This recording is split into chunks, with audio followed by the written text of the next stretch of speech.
So hello and welcome to another episode of the Education, Innovation, and Technology Podcast. My name is Robert Garrett. I'm here with Chad Brinkley, and we've got a special guest, a super special guest, Mr. Eric Sheninger.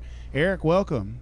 Great to be here, guys. Man, we're so pumped. So Chad's Chad's going to introduce Eric real quick. Yeah, I'm just going to give a brief introduction, and I mean, I'm kind of more casual than just reading the whole biography and all that kind of stuff because I like to give a personal touch and a personal introduction because I had the pleasure of attending one of Eric's trainings in Hope, Arkansas about 6 or 7 years ago at the co-op, and whenever I had just read Digital Leadership and I was so excited, and they said that you were going to be at the co-op doing a training and doing a talk, and I went to the superintendent and I was like, okay, your two principals have to go with me. Like, this is not an option.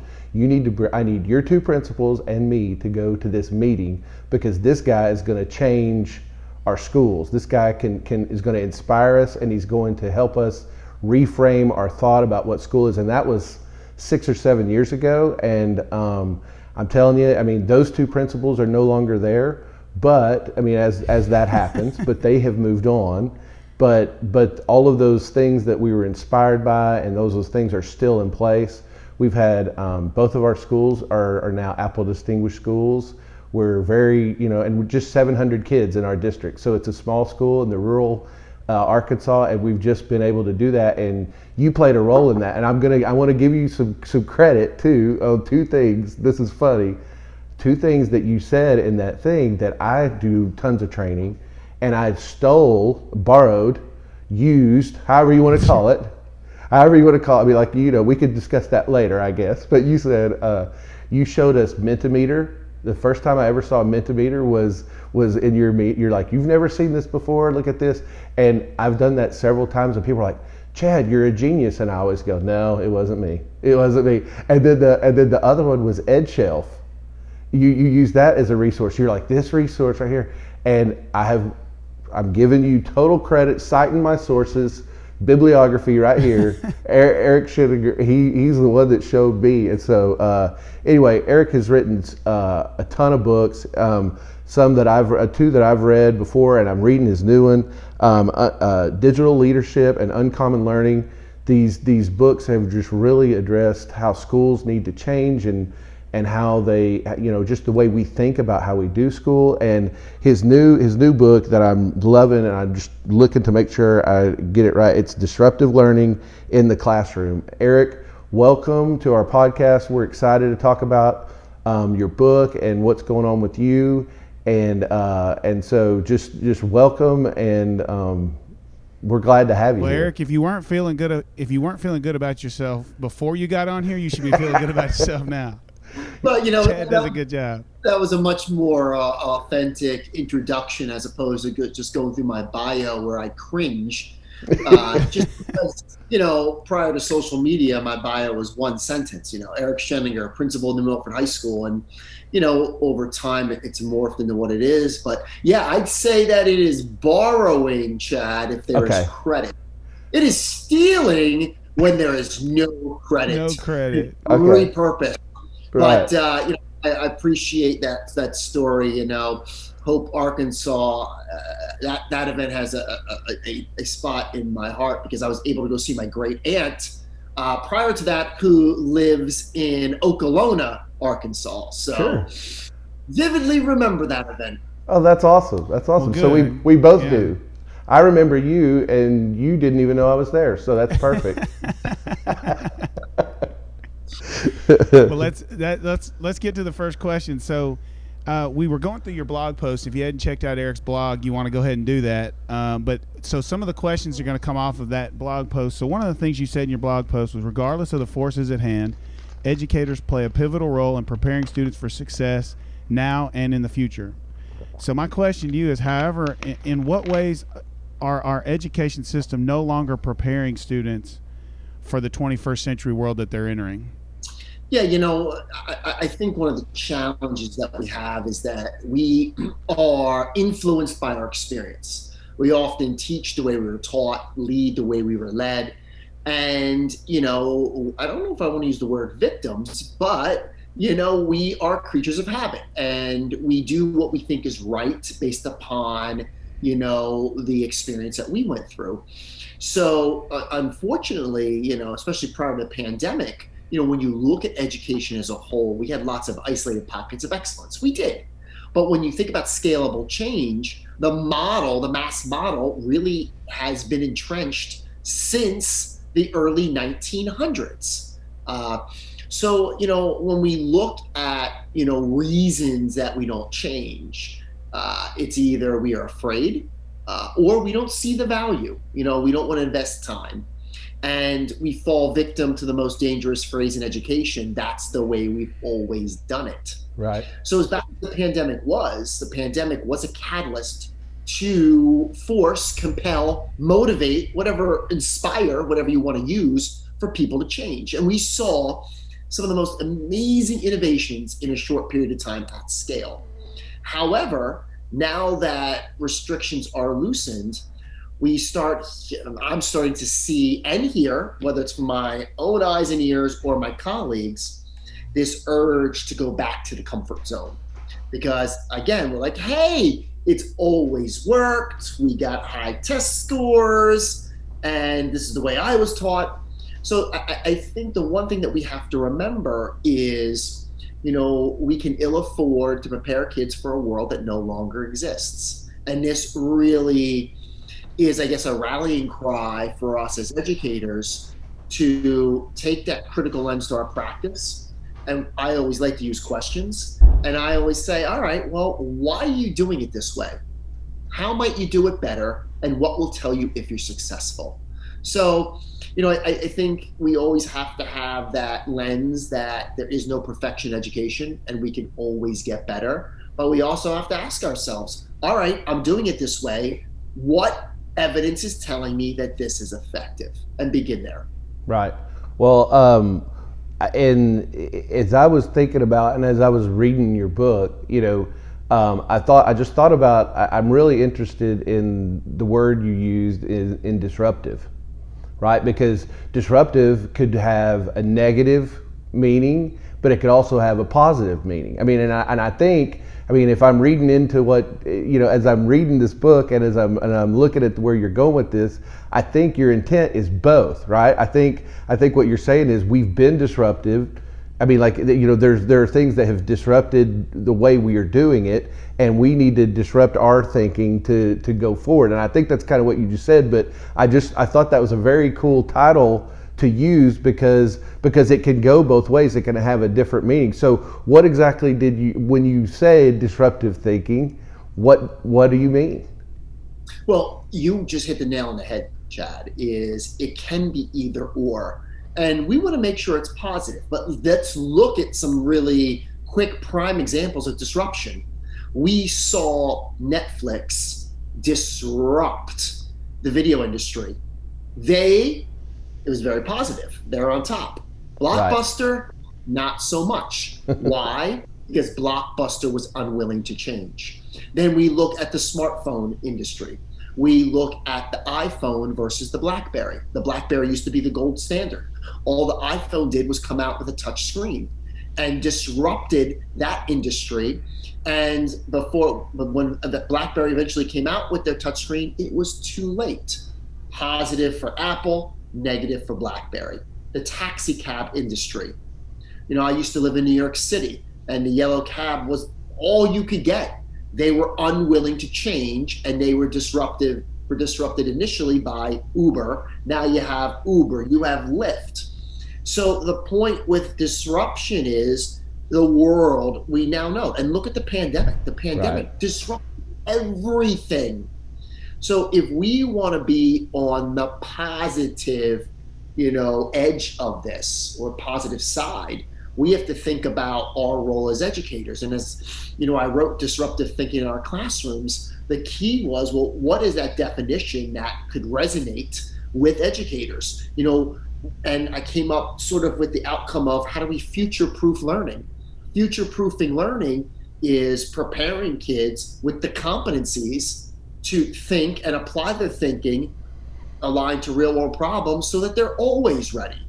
And when we think about what does that mean in terms of disruptive thinking, it means replacing conventional ideas with innovative solutions to authentic problems. That goes back to all those examples that I just shared. We want our kids to be the disruptors like Uber, Netflix, Apple, so that, again, no matter, we know that change is going to continue to happen at a rapid pace. And the only way to prepare our kids is through that two-part lens. Empower our kids to think critically, creatively, but also make sure they're applying the thinking in ways that truly matter in the context of the real world. Awesome. So Eric, as you talk about some of those disruptive changes that the pandemic caused in education, what are some of the positive disruptive changes that happened that you think schools are pulling back from that is going to actually be a negative to what happens for students, but adults just couldn't stand to do it anymore? Yeah, there's so many. I think, for one, so many people were kicking and screaming when it came to using technology for learning. I mean, they were. The pandemic got everyone to use it. We saw people using learning management systems, Canvas, Schoology, pseudo LMSs, Google Classroom, that were never using it, integrating, different response tools. But now as they get back into a more face-to-face setting, they're like, hey, you know what? Yeah, this worked in a remote setting, but I'm going to go back to the way that I always did things because it always worked for me. I also think the biggest lesson learned, positive, is how we use time. And time is more fluid, and we know now that seat time, Carnegie units, the archaic school calendar doesn't equate to learning. And we saw innovative uses of time with a combination of synchronous and asynchronous opportunities in this remote setting. We would be, I guess, a missed opportunity if we don't begin to integrate that into our classrooms through personalized approaches such as blended learning, looking at station rotation, choice boards, playlists, flipped classroom, so that kids can work at their own pace, follow their own path, really emphasize place, which could be, what I really hope is, what we're seeing now is more and more school districts are pulling back from creating their own standalone virtual schools, which is a travesty because so many kids benefited from that. And again, a lesson we did not learn. We learned that some kids, face-to-face school is not meant for them. For whatever reasons, we have to respect that. So because state legislators are pulling money away from funding these, school districts are now like, oh, you know what? We're not going to invest in a virtual school. So, that, and I also just think that the sort of innovation didn't become something we talked about. It became something we actually did with purpose. Yep. And so many different innovations. And the innovations could have just been using breakout rooms for discourse and collaboration. So those are a few things that, that I hope that we have a sort of vivid memory of the impact it had on kids and work those concepts into the brick and mortar, or what I hope is a more evolved learning experience for our kids. Absolutely. We've talked a lot about that on our podcast and in person, and every conversation that we've had with each other and with teachers and administrators as well is, there's this aching need and feeling for a lot of people to go back, right? Like, let's go back to whatever. And the thing we've been emphasizing is not to go backward.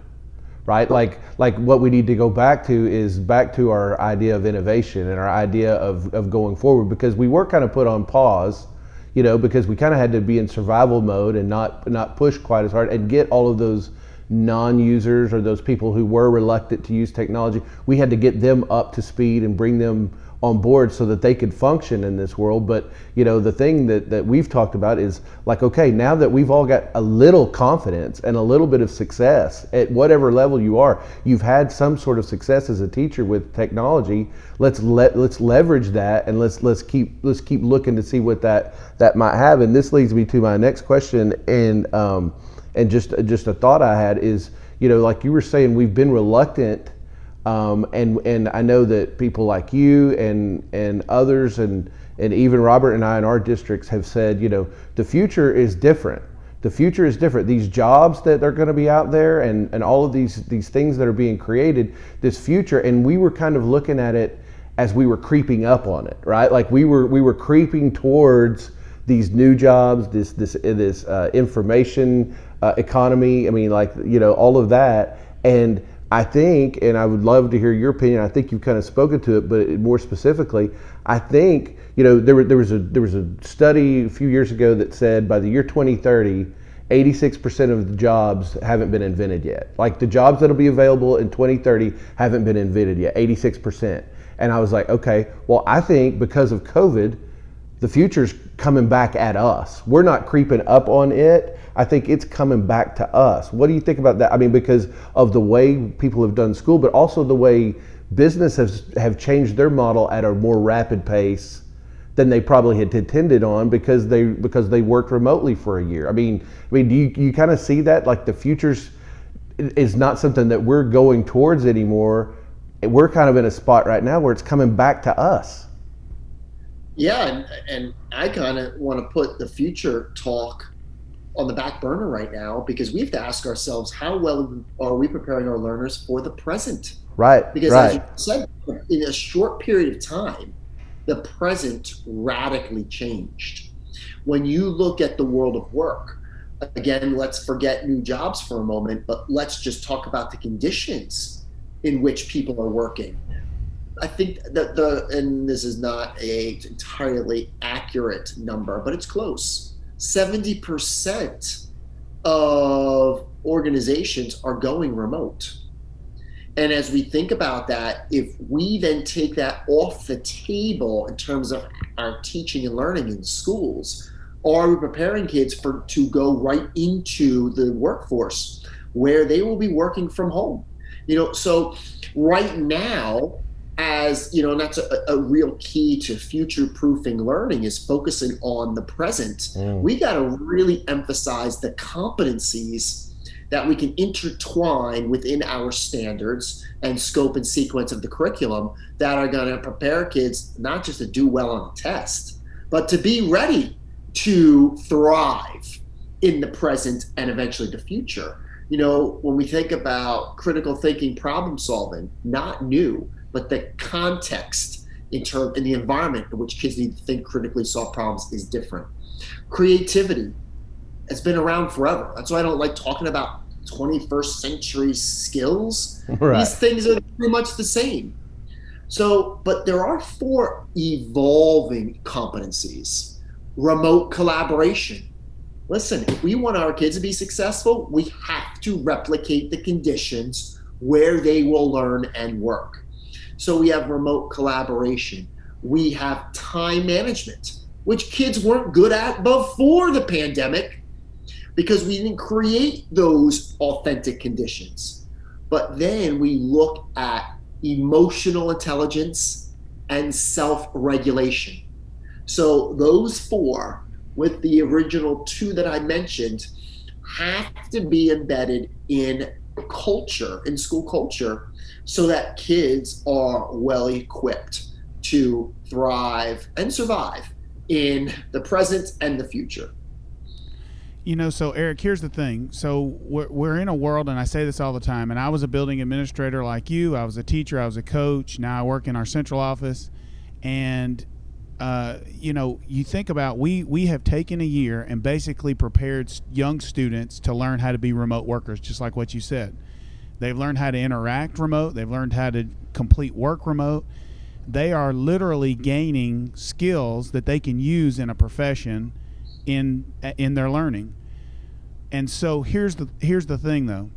If you're a superintendent and the school board and the community say we hate the remote learning. We don't want a virtual option for anybody. We want everybody to be, because think about this. In K-12, we are Blockbuster. What are we good at? We're good at in-person learning, right? Blockbuster was good at having the DVD or the tape on the shelf and you come and get it. They weren't good at the online, right? And so as test scores begin to come out, you're going to have a lot of administrators say, well, see, the virtual kids struggled. And what I've continued to emphasize is it may not be that the virtual kids struggled. It may be that the teachers didn't know how to teach virtually because we were all forced into it, right? The administrators were, the tech directors were, the teachers were, everybody was. And where colleges kind of phased this in, right? Over years, they studied, they researched, and students were choosing to be virtual, not forced to be virtual. And so you're going to get a lot of this state test data, and there's going to be a whole bunch of people who have a narrative who want to prove that virtual didn't work. And when we know virtual works, I mean, a lot of people are getting advanced degrees virtually. They're not actually going to the university. So my question to you is, what would you say to that superintendent who probably agrees with what you're saying, but the community is demanding it not happen, and the school board is demanding it not happen, and the teachers are burnt out and don't want it to happen? So what would be your advice? Well, let's go back to your Blockbuster analogy, because I think that's the perfect connection to education. Education, in many sense, is Blockbuster. We have this sense of comfort, complacency, because we do in-school learning well. Well, Blockbuster thought they did it well, and look at them now. One store left in the world in Bend, Oregon. They weren't doing it well. It was their perception. And, you know, when you think about the remote learners, some did struggle. They did, because we haven't closed the equity gap enough in our country. But I can use my own son as an example. My son, as a sophomore, chose to be a remote learner all last year. And he, yet again, for 2 straight years, has been a straight A student. No tutors, no help from mommy and daddy. And, you know, he thrived, but he also, when I look at him, what I'm most proud of is how he's able to manage his time and self-regulate. So I think that some of the challenges with boards, per se, and the community is they don't know what they don't know. And they have to be educated. So what do? We bring in student voice. We have learners share powerful stories of how remote learning was successful. We bring in teachers and let that their perspective, sort of carry that message, to those people. But also, when we go back to the burnout and stuff, here's another fact. No one was prepared for remote and hybrid. And I would go back to all those districts and I'd say to them, how did you support your teachers and administrators? Did you have job embedded ongoing professional learning support? What did the feedback loop look like? Did you try strategies to present relief by creating standalone virtual teachers versus face-to-face? We did so many of these things haphazardly because the solution was, hey, let's put a device in the hands of every teacher and every kid. Let's go purchase a learning management system or, some type of adaptive learning tool.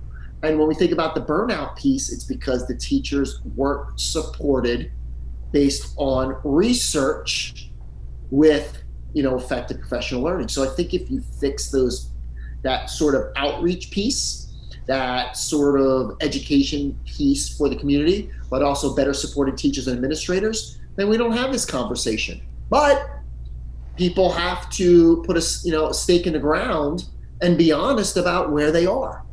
Because you have to be honest about, hey, here's where we are in order to get to where you want and need to be.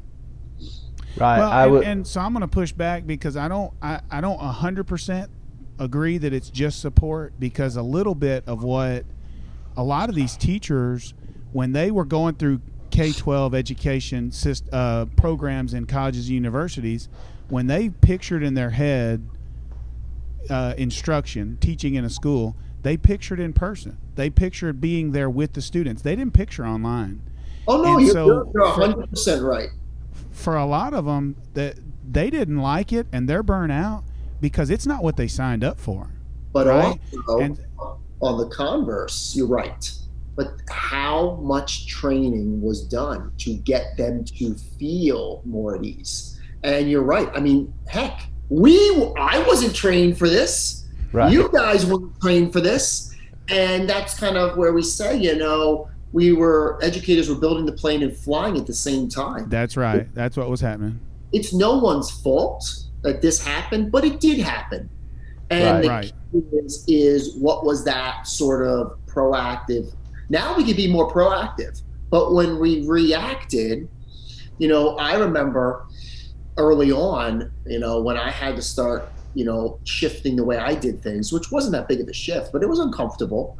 And I still vividly remember, how did I help some districts? I modeled hybrid where I had at sometimes 300 people face to face, 200 remote. And, the question I always come back to is, with the burnouts, with the challenges, what type of supports were put in place during the pandemic?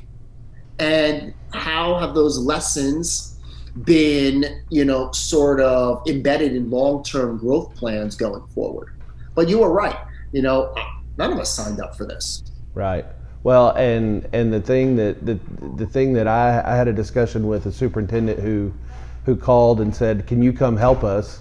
We know what you do at other schools, and we want to have that too. And we've ordered all these devices." And the thing that I had to explain to him is just what you just said, was you can order whatever you want, but the thing that I can't give you, the thing that I can't bring to you in a box so that you just have, I mean, like, you can order the number of masks you need and you've got them. You could order the hand sanitizer that you need and you've got them. You can order the devices that you need and you've got them. But I can't box up and bring you 5 years of experience and training and support to your teachers. I mean, like, they're still at day one, because that's the choice that you've made, and that's where your priority has not been to prepare them to use technology at all, and now you're wanting them to. They're drinking from a fire hydrant, and we're having to go like at breakneck speed, and so I think you're absolutely. I mean, like, that's one of those head bobbing things, is that those of us who've wanted to use it, but also to Robert's point of we have been learning to use technology in a lot of our schools, and both of our places were very innovative and Apple distinguished and all that, but we've been training for that in-person There's stuff no substitute for the training. Right. There's no substitute for it. But that in-person technology use is what we have. So kind of what do you think? I mean, one of the things that Robert and I have discussed, and I would love your input too, is one of our struggles was we tried to make our in-person learning virtual instead of doing great virtual learning, right? Like that's where the research went in. There right. was no research. There was no study of what's best for virtual. We tried to make what we do in the classroom look exactly the same in virtual. So how do we approach that? What do you think about that? Or to add to Chad's question, what are some ways what are some schools that you saw do kind of a version of asynchronous, synchronous, project-based in remote learning, and that it worked out really well? And that's an interesting question, because I think it's probably what everyone wants to know. And from my lens, the schools and districts that really emphasize digital pedagogy before the pandemic, I don't know if I want to say thrived, but they had a heck of a lot less stress and pressure than those Sure. that were not equipped. So, I look at a few of the districts that I've been involved with for the past couple of years.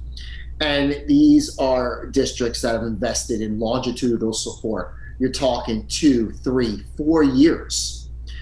So Wells Elementary in Cypress Fairbanks ISD here in my home district in Texas. For 3 years, we worked on digital pedagogy, blended learning, assessment feedback. And when the pandemic hit, they just hit the ground running. Uh, Sure. Corinth, Mississippi, rural district, 3 schools, northeastern Mississippi. They've been one-to-one with MacBook Airs for like 8 years. And for the first 5 years, nothing changed. So they brought me in. We worked for 2 years on digital pedagogy. In my opinion, some of the best examples that I have seen firsthand that I share in all my presentations and are also emphasized in my new book are from the Corinth School District. You talk about equitable learning, where kids can go on at any time and get their modules in Canvas. You look at pedagogically sound station rotation, choice boards, use of data to regroup students, provide targeted instruction, playlists where kids can work at their own pace. It is, I'm still amazed. And Corinth was just honored nationally for their innovative work. So, and when I look at professional learning as well, I remember when the pandemic hit, I had so many face-to-face days, and districts are like, hey, Eric, we got to think differently about this. And these districts changed the way they learned. The JUAB school district in Utah, they had me create asynchronous modules in May 2020 on personalized learning. They then watched those modules. There were 6 of them, and they were 20 minutes each with embedded action items. They then watched those over the summer at their own pace. They followed their own path. And then beginning in October, they began to sort of implement the ideas. And then by March 2021, some of the best examples of differentiation I've ever seen were from the JUAB school district.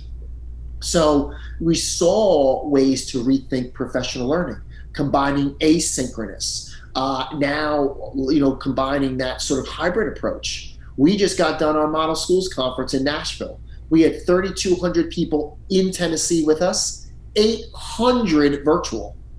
Wow. So we rethought the way we could do learning as well. So, the point here is when we look at, really moving to an equitable approach. Everyone talks about equity.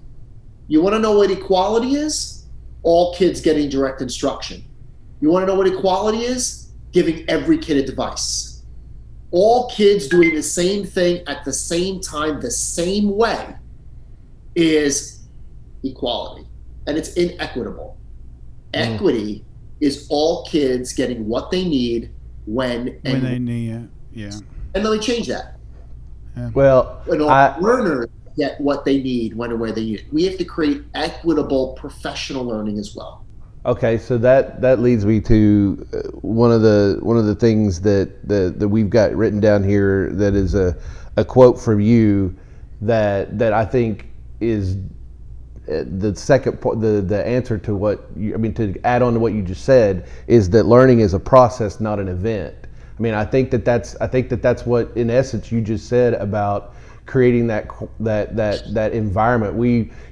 I'm a big Sir Ken Robinson fan, and he always talks about it being an organic thing, that's something that is going to grow, and we have to create the right conditions for learning to take place. So when you say learning is a process, not an event, that's what you're saying, right? Expand on that it's a process and not an event. Yeah, well, first off, if it's easy, it's not learning. And a lot of times when we think about what we see that is mistaken for learning is the teacher teaching. I've had so many debates about this on Twitter. Just because you are teaching does not mean kids are learning. They are taking in information.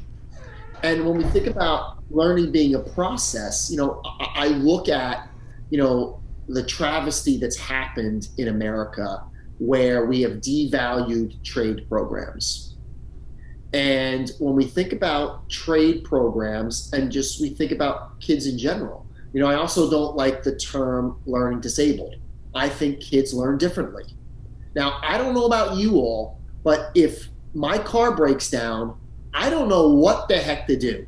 Right. If there's an issue with my toilet, what do? I get on the phone and I pay someone who can think critically, creatively, who then also can apply their learning to solve real world predictable and unpredictable problems. Right. So when we think about where our system is failing kids, it's because we are not addressing those that think and learn differently. When I look at our trades, plumbers, carpenters, auto mechanics, farmers, I mean, you name it all, they are at the upper echelon of they're disruptive thinkers. They replace conventional ideas with innovative solutions to authentic problems. So their process isn't sitting here listening to a teacher in a content area that might be boring them to death, then having to take a standardized test and get this information that they are never going to use. And I'm not being negative to the tested subjects. That is reality, everybody. So we have to think about, how does our culture promote that type of learning, but also provide those additional supports that kids need? And a one-size-fits-all approach is an event. It's not a process. Yeah, and I say this all the time. The teacher's job is not just to say it, right? Because if that's all the teacher's job was, we could just put on a YouTube video. The teacher's job is no different from a coach's job. On Friday night, when you look at who won the football game, nobody in the stand says, well, those kids must not have got what the coach was teaching this week. They look at the coach. It's the coach's fault, right? And whether they win or lose. And it's the same for the teacher. If the kids perform well, if they understand the content, that's what's the teacher's job, not just to stand up and say, I said it, so you didn't get it, too bad, right? The outcome, in my opinion, is the teacher's job, not the actual discussion or what's happening along the way. Both are important, but the outcome is, I think, what the teacher needs to be focused on. What can the student actually do at the completion of the instruction? And so tell me this. I ask this question to every guest. What is something you believe to be true that everyone else thinks you're crazy? Oh, my goodness. That you do not need technology to personalize learning. You don't. Right. Every time we hear personalization, it's about adaptive learning tools and the technology, and the tool adapts to the needs of the kids and gives feedback. Well, we personalized in my high school, 12 years ago by creating our own learning academies, a school within a school model where kids got to choose their own path, work at their own pace. When we think about personalization, voice, choice, path, pace, place, you don't need technology to personalize. Personalization is a move from what we teach, what's in the curriculum, what's on the test, to who, our learners, to emphasize ownership of learning. Sure. Absolutely. No doubt. I have I told someone that just a few days ago, because there's a legendary teacher in my hometown who taught for years and years and years, and she's retired and come back, and then she retired and she came back because she was such a phenomenal teacher, and now she's retired again, and now she's working with students getting their GED. So this is in her guts. This is what she does. But she is forever. She's most famous for her Jeopardy board that she created 30 years ago by taking, like the plastic shoe organizers that you hang on a deal. She had this big thing that she hung on the wall, and she created questions. She taught history, and she created Jeopardy questions and had point values and everything on the board. And that's the way she taught history. And to this day, adults that I talk to say, I know this because of Jeopardy in Miss Minton's class. Miss Minton taught us and what I stress to them all the time is, that's before iPads or iPhones or even Blackberries were even on the radar. She was an innovative teacher. Right. She was an innovative teacher because she understood her job and what her ultimate goal was, that the kids needed to learn. And so she just she just tried whatever she had to and did that. And so that's such a great example, and I love that you said that, because that's kind of what, and it's kind of odd for us to say that, because we have been the pushers of technology. We have been the ones saying, look, you can engage them differently. They're used to screens. They're used to touch. This is the way they learn, and this is who our learners are now. But it doesn't have to be that way, and that should be a relief to teachers. That should be like their shoulders should go down, and they should go, oh, well, I don't have to use it. No, just use your own creative thinking and your own critical. I mean, be creative and yes, and do that. So here's so we're kind of pushing towards the end of our allotted time here. So we've talked a lot about last question. That's right. Yeah, we've talked a lot about our response to COVID and kind of whatever. But in your book, Disruptive Thinking, to our teachers who are listening to our podcast right now, what would be the things that you would just encourage them to be disruptive, and how that they might just change the way they think a little bit, that might impact their students as we begin this post or somewhat post or whatever state we are of COVID, and as we're kind of redoing learning, re-engaging with in-person, virtual, whatever. What would be the things that you would encourage our teachers who are listening to be disruptive thinkers? Yeah, I think the key is to understand that questions are more important than answers. No one has all the answers. And I think when you look at innovation, everyone talks about innovation. And, whether it's me or some other person up on stage or writing a book, nothing that we're saying is truly innovative. What's innovative is how you take an idea and implement it with fidelity in your classroom that leads to a new or better result. No doubt. And as we think about disruptive thinking in our classrooms, the key is it's going back to the basics. Whether you're a fan of Bloom's taxonomy, Webb's depth of knowledge, if you just call it level of thinking, I don't care what you call it. Look at your questions and think about how your instruction empowers kids to learn in relevant ways where they're developing their own questions. Sure. And look at, where it is on the level of thinking scale. But then, as you think about, whether you call it rigor, challenging thinking, I don't care what you call it. That's important because that's what we want to make sure kids can do so they do well on the quote unquote tests.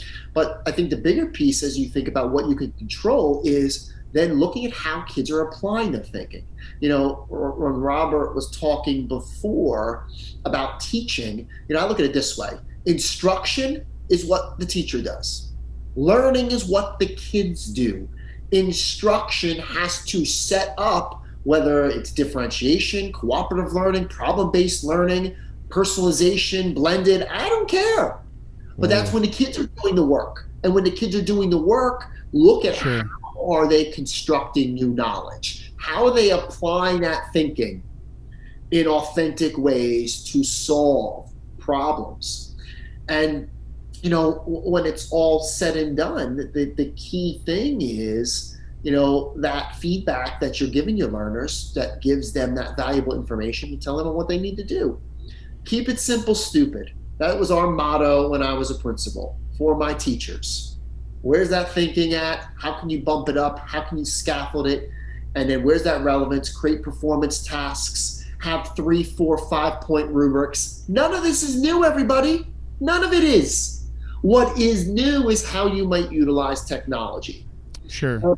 The last thing that I would say is, there is one thing, only one thing as a teacher that you can control. And that is the time that you are actually with your students.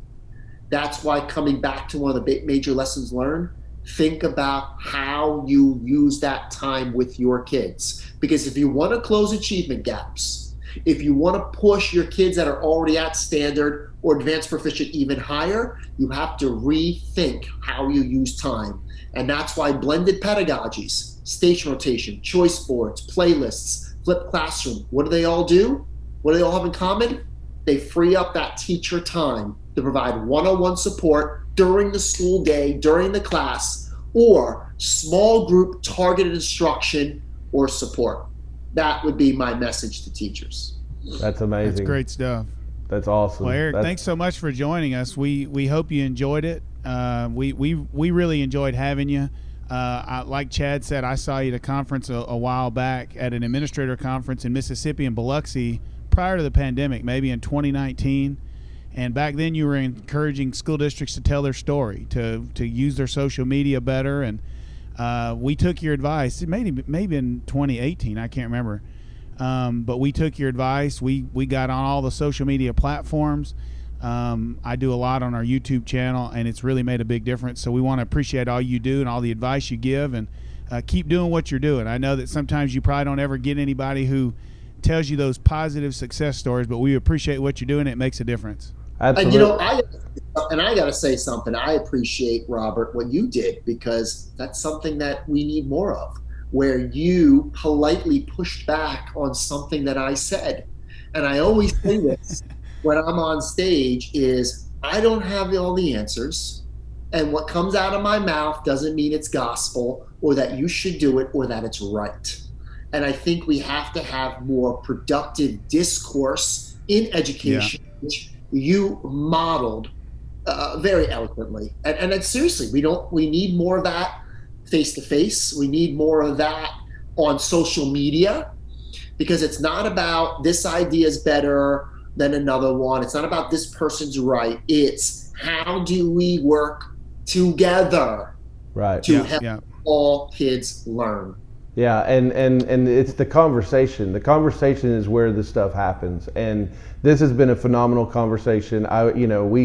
Robert and I, as we started to record, we told Eric that we've got enough to talk about for 8 hours, but we only had a little less than one. So we appreciate it. I would encourage everyone to read any of Eric's books. They're so informative and so encouraging. But this disruptive thinking is so poignant, and it's so at just the right time. It's just what we need. And if you've got a month left before school starts and you need to get into this, pick it up. I've been reading it. I got the digital version on Amazon, and I'm loving it.